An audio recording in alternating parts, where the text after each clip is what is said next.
What is up, guys? Welcome on back to TK's Garage. And Stellantis being over 150 days late on paying suppliers, that's a juicy ass story. I'm sorry. We got to talk about it. But I also got to talk about the source of where I'm getting this information from and whether or not it's valid.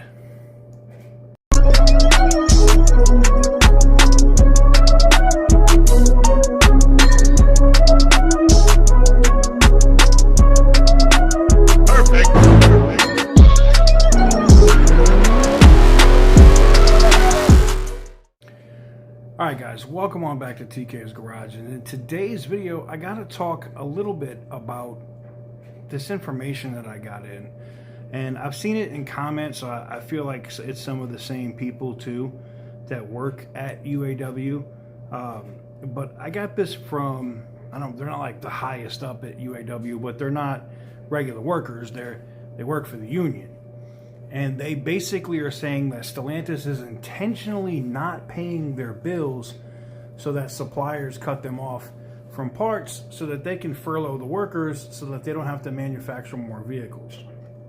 Why this adds up is because we can literally see the gluttony of Ram 1500s and 2500s sitting on dealers' lots all across the country. This is not a new thing. This has been going on forever.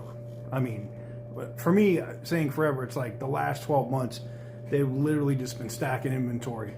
And in some cases, some dealers have cars and trucks that were manufactured in 2022. That is insane. All right? That is just absolutely insane. So, I can understand where Stellantis is like coming from, but there's a proper way with the contract, the agreement that Stellantis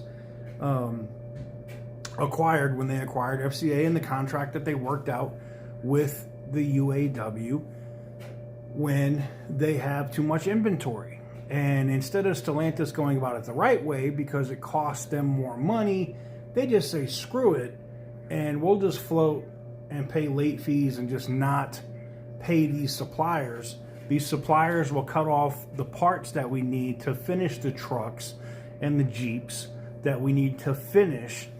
And when we can't finish those vehicles, we'll just furlough those employees or lay those employees off temporarily until we get the inventory down. Now, a couple of months back, and this is why this is crazy, because all of this adds up. So a couple of months back,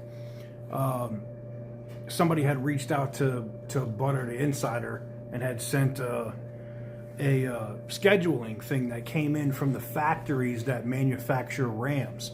And they had basically a whole month listed as like not working. Like they were just on, I think it was a month, maybe it was two, that they were on furlough because they already had a glut in inventory. And they knew about this then, right? They knew about this then, right?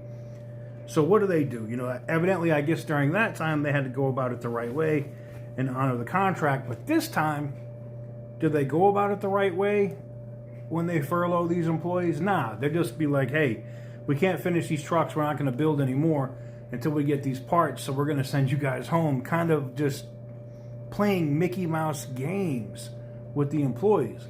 And here's the thing. If you work for the UAW and you're working for Stellantis, any of the brands, Jeep, Chrysler, Dodge, whatever, Ram, go somewhere else. Like literally, if you go work for Ford or go work at Chevy, transition. I say it because if you can't see the writing on the wall of what Stellantis is doing to American employees, they're going to continue to do it. It as a company is a sinking ship. I can't wait for their next financials to hit because, you know, they keep talking about, oh, we had the highest profits ever. We had the highest profits ever. We're the best company. We're the best auto group. And then we can watch that entire thing sink like a ship. And it's sinking. The water The bilge pump is no longer working. It is not able to pump out the amount of water that is coming into that hull. And that ship is sinking.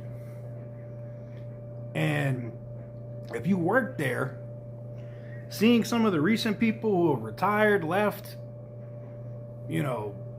resigned, other people, it should be a massive wake-up call if you do anything for this company. But you know what the big wake-up call is going to be? When those earnings hit. When those next quarter earnings hit. When those next quarter earnings hit, it's going to look bad for these boys. Just because of the amount of inventory that they've had to drop, dealers not ordering cars. And that's the thing now. That's the other thing that's going on. Is Stellantis is trying to force dealers to order vehicles when they can't sell the ones that they have. And is Stellantis doing anything for them on the incentive side? Like, I don't know, Toyota or Chevy, GM would do? No, not at all. And I think it's going to consistently get worse. But it's not about what I think. I want to know what you guys think. Do you think the information that I'm getting is accurate? Do you think Stellantis is actually in trouble? And do you agree with me that their earnings next quarter are going to suck? They're going to look nothing like their record-breaking earnings that they've had in the last year. Let me know what you guys think in the comment section down below. Make sure to give the video a big thumbs up if you like what I do. Hit the subscribe button if you haven't already. And as always, stay petty, my friends.